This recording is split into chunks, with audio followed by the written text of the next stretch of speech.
boats. N'ajja n'alinnya mu lyato lya Simon Petero. And he went in one of the boats that belonged to Simon Peter. N'abuulira enjiri. And then he preached the gospel. Bwe yamala. After Okubuulira enjiri. After preaching. Mu linnya olwokuna. In verses 4. Yesu amugamba bw'ati. Jesus says like this. 5:4. Bwe yali ng'amaze okwogera n'agamba Simon Petero nti sembeza ebuziba musule emigonjo gyammwe muvube. Now when he had left speaking, he said unto Simon, launch into the deep and let down your nets for a catch. Yesu ava eri. Jesus came yajiridde Simon Petero. For Simon Peter. Era olwo lunaku olwaleeta enjawulo mu bulamu bwa Simon Petero. And that is the day that turned around the life of Simon Peter. Ava eri nga ye yazze nga mission ya Simon Peter. He came on a mission to meet Simon Peter. Agenda kumujja ku standard gy'abaddeko amutwale ku standard endala. He's going to shift his standard from the standard where he was to another standard. Katonda kye yateekateeka nga kikyo, oli ne bw'asiiba, oli ne bw'asaba, oli ne bw'aloga, oli ne bw'akola ki, tewali asobola kiwugula. What God prepared to be yours, even if someone will do witchcraft, even if they fast, even if they talk, nobody can shift it. Katonda kye yatonda gwe okubeera gwe wekka gw'olyeko togera naye mu budde bwakyo mu kiseera ekituufu Katonda agenda kikola. What God designed that you are going to become, it is only you who can hinder yourself from becoming it, but in the rightful time you will become what He created you to be. Mu myalo gyonna yagenda ku wali Petero gy'avubira. In all showers, Jesus decided to go to where Peter mu maato gonna yagenda wali Simon Petero. In all boats, he chose Simon Peter's boat. Bwe yamala okulikozesa. After using that boat, n'agamba, he said, Katonda tosobola kumwesibako. You cannot cling unto God. N'atasasula is a rewarder. And does not reward you because God is a rewarder. Mugabi wa mpeera. Akusasula. He will pay you. N'aga Simon sula ebuziba. He said to Simon Peter, you launch into the deep. Simon era walina byagira twateganya okuva obudde n'okukeesa naye ku lw'ekigambo kyo. There are so many words that Simon Peter said, we have toiled all night and we have not caught anything, but according to your word. Mulabe economy weeri. You see the way the economy is. N'enfuna ya Uganda. And the economy of Uganda. Katonda taziizibwa n'economy ye tatambulira ku economy zammwe sente tezirabika. Ku ssaawa gye batasuubirako saa 6 ng'ebyennyanja biraba. God does not deal with your economy, maybe that at this time when the fish cannot be caught because it is daylight, but at the time mirimu gibuze, when there is no job, ebyo Katonda tobimunnyonnyola. You cannot tell them to God. Ye byonna byonna gy'ali ekiro kibanga misana. Wherever he is, day is like night. Ebyennyanja yabitonda alagira bulagizi nti muyingire oba saa mmeka gwe tomubulira time. The creator of the fish, he will simply command them to enter into your net whether the time is day or night. Mukama mulungi yeebase. Praise the Lord. Kati gwe tewegeraageranya na baganda bo oba tebaazimba oba tebaakola ki oba tebaakola. Katonda yatuukira mu kiseera. Do not compare yourself to your brethren, whether they did not construct, whether they did not go to school. God works in time. Binnemye nze saasoma nze saa 6 namuga musuule ebuziba. I have failed, I never went to school, I am a failure. At midday, he told him, you launch into the deep. K'olwo Petero n'akwata ebyennyanja by'atakwatangako. That day is when Peter caught fish that he had never caught all his life. Yali ayagala kumulaga nti nze Katonda omuyinza w'ebintu byonna. He wanted to show him that I am God, creator of heaven and earth. Nze siziizibwa mbeera. I cannot be hindered by situations. Tombuulira budde. You can't tell me time. Tonnyonnyola twateganya ekiro kyonna. You cannot explain to me how you told all night. Otaawa n'ekiro kyonna okugula poloti mu ddakiika emu Katonda n'ajja bugenda okugiranga poloti ogimaze. You will toil all night to buy a plot, but God will come and in 1 minute you have bought a plot. Onoonya emirimu n'okola application n'owandiika ne zibeereyo n'ogamba n'okubivaako mbivuddeko. Katonda mu ddakiika emu asobola okukuwa omulimu ne guba nga gwe mulimu ogw'ekirooto kyo. You may look for a job and write applications and you reach a level of even giving up because of the time and unanswered applications. Twateganye ekiro kyonna, yes mwateganye nga muli mu maanyi gammwe. Ono bw'amala okutuuka okutegana kwammwe tonyumya. We toiled all night. Yes, you toiled, but you are using your own strength. When Jesus comes, you don't tell him about your toiling. Mukama mulungi yeebazibwe. Praise the Lord. Byokoledde ebbanga n'okola n'obanga ayoza ebisirinza ye bw'amala okutuuka buli kintu kyonna kitereera. Everything that you've done for a very long time and it is not profiting, you've worked and worked and worked, it appears as if you're watching Shako, but when he comes, everything is put Ne right. bakwasa ebyennyanja bingi. So they caught a lot of fish Amaato ne gaagala okukka wansi. until the boats wanted to sink. Simoni Peetero n'agwa wansi n'agamba, And Simon Peter bowed down and Mukama said, wange ndeka ndi omuntu alina ebibi. My Lord, depart from me because I am a sinner. Katonda anaatera okweraga alina ky'ajja okukola w'ojja okukkiririza ogambe nti oyo ye Katonda.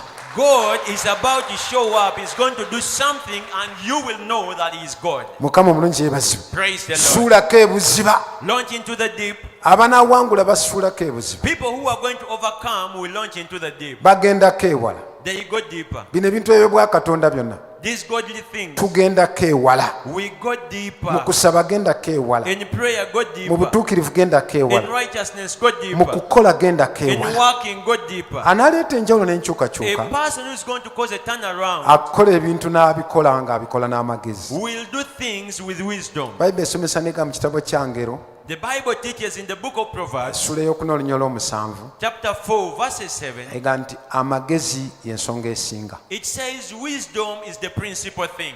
Amagezi. Wisdom. Kati bwe twogera amagezi tetuganga n'amagezi ag'okusoma. When we are speaking about wisdom, we don't speak about the wisdom you get in school. Katonda ng'akuwa enkola gy'osobola okukolamu ebintu. God gives you a way of doing things. Akuwa amagezi. Gives you wisdom. Mu kukola tukozesa n'amagezi. In working, we use wisdom. Bayibuli esomesa n'egamba mu Zabbuli essula 14 olunya lwa 24 The Bible teaches in Psalms 104 ne Katonda akoza n'amagezi. that God also works with N'emirimu gye yagikoza n'agikoza n'amagezi. Agamba bw'ati, ayi Mukama emirimu gyo nga gya ngeri nnyingi, wagikoza gyonna mu magezi. Oh Lord, how manifold are your works. In wisdom have you made them. Katonda bw'aba akola ebibi abikoza n'amagezi. When God is working, he works with wisdom. Kati Katonda akuwa amagezi. So may God grant you wisdom. Ekyo ky'okola kyennyini In that thing you are doing, osobola okukikola n'okigaziiramu. you can do it and you even get better in Naye it. kola ng'okola n'amagezi. But you work with wisdom. Nze nalaba Sudiiru nga asuubula. I saw did when he was doing business.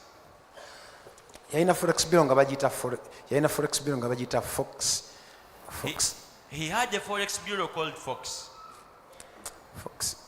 Twagendanga ntu ngaawo okkirira ku post office awo akakazimba akakasudiira awo wali gundi eyasookera ddala forex bureau eyasooka awo. As you're going to the post office, there is the first forex bureau in Uganda. Ng'alina omukyala Had a wife. eyali adimeka. There is a man who has an arcade. I don't know how many arcades he has now. Kasajja kaali Kanyarwanda That man was a Munyarwanda. eri enaakukuba ewaaba Nelson Luzinde Where Nelson was in the nga comes from. katambuza mapeesa n'obudalizo. And was selling buttons. Just naye muteebereze mu kyalo abagula gomesi baba bameka oli okubeesiba kwekyo. You can imagine in a village how many people can buy a gomez. Kakayina kagaali And this man had a bicycle. kagenda kagira amapeesa n'obukoyo so amapeesa ne kakati alina akedi wali ku channel But he was selling the buttons and the edges of the gomezes. But era now ali has mu an ekyo arcade. ali mu mapeesa n'obukoyoso n'obugundi. Still dealing in the same thing, buttons. Yagenda akirinyisa mpola tekasoma nako. The man has never gone to school. Lumu twali mu kugundi ya mutabani wange Miiro. We had gone in one of the occasions of my son's meal. Yali awasizza He was bali married bakola ku kizimbe n'akayita ne kaloka kavaayo and he called that man. The man came. katambula kati nambaliga kati He walks, ne si bukatambuza obuyinza but he walks with authority. kazooka ne bemira naye nga sooka obeereko wano First stood and they told him, you first be here tusooke tukunoonyeze wonootuula so that we look for where you're going to sit. ne balooka bagenda okulaba baleese akantu. Then we noticed they brought a man. Eyaliwo nankoonakona nti akedi eri ogimanyi anti y'oyo A person who was there told me, do you know such and such an arcade? That is the owner. okagamba wandiika erinnya kaliwandiika ligenda lyesimba ligenda You tell him write your name, he will write the name going towards heaven. omulimu gwako n'amagezi. But he did it. eza ku mbaga ng'alina kutuula ku mwanjo wali eri. They made him sit in the front seat.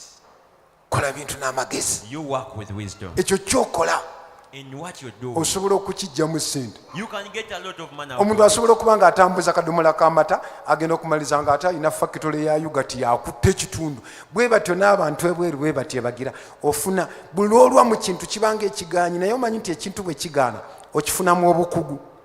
As you do something and you work in it for a very long time, as it is failing, you get experience out of it. Ate bw'ogwa And when you fail, omuntu atagenda mu maaso yagwa n'asigalawo. a person who will not progress is the one who fails and remains where he has fallen. Naye abantu bonna abagenze mu But all people who have progressed, tulina gwe twali twogera naye there is someone I was talking with. ne mugamba nze ffe tukiyita fees.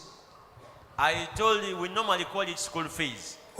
Bw'ogenda ng'ogeze mu bakubba When you go in a new place, they will steal from you. olwoba osasula fees. You are paying school fees. Buli kyoyingiramu. In any field that you enter Waliwo into, omukyala alina baby center. there is a lady who has a baby center. Kyala Semakula namuleetako wano ngenda muleeta omusuubuzi. Mrs. Semakula, I've ever brought her here, I will bring her again. Kuba kati yadde alina factory gy'aleese. Because she had brought a factory. Bakyamutawanyisa naye era alina factory yatuusa zino zipampa zaani ezo owa baby center. She has a factory. She's the one who brings all the pampers and so on. She also has baby center. Alina ebizimbe bingi nnyo. She has so many buildings. Mulokole. She's a born again. Naye bwe yafuna ssente ng'ayawukanye avudde wa Sudiri. But when she got money, as she was parting with Sudil, Yagambye ndekedde awo okukola ewa Sudiri. she said, I'm stopping to work with Sudil. Kanange ngende neekozese. Let me go and be employed. I N'afuna employ obusente. myself. She got money. N'abuleeta n'asuula obugoye bw'abaana. She used the money to buy baby Bwonna ne clothes. buggwawo be They were all finished. n'asigala mu bbanga. She remained in thin air. N'agenda ng'asaba kateeteeyi nga bw'alaba ono n'agenda ng'akagira n'aleeta n'ajja ng'agenda alyako. She started getting clothing and selling them and sharing the profit. Kapito yonna yagendera mu fees. All the capital went in school fees. Kati gwe bw'ogwa So when you fail, bw'ofunamu ka setback when you get a setback, gwe ng'olowooza nti nze kino kisiraani kigwe ako kakuwadde amagezi tokyaddayo ate kugwa akubbye takyaddayo kubba ofunyemu obukugu. then that is school fees for you. The person who has stolen from you will not steal from you again. Mubeere abantu abalemerako. Be people who are persistent. Olemera ku kintu n'okigaanirako. You persist on something. And Abamu you take on mwatandika it. amasomero nga covid awedde. Some of you started schools after COVID. Abaana bwe baggwawo When the children were over, ogenda okulaba abasomesa bakubanja n'obivaamu. you realize the teachers were demanding from you, you So quit. wandiyize enkwata y'ebintu. And yet you would have learned the way they handle it. Abantu bonna balemerako. All people persist. Naganze nteekwa okukola essomero. And they say must start a school. Omuntu alemerako yekka ekibayita olemerako then olyoka ofuna breakthrough. Only people who persist will get a breakthrough. 13 ngero olunywa olwabiri. Proverbs chapter 13 verses 20. Otambula n'abantu ab'amagezi naawe oliba n'amagezi. He who walks with the wise will become wise himself. Otambulanga n'abantu ab'amagezi naawe oliba n'amagezi. He who walks with the wise will be wise. Naye munne w'abasirusiru alibalaggalwa.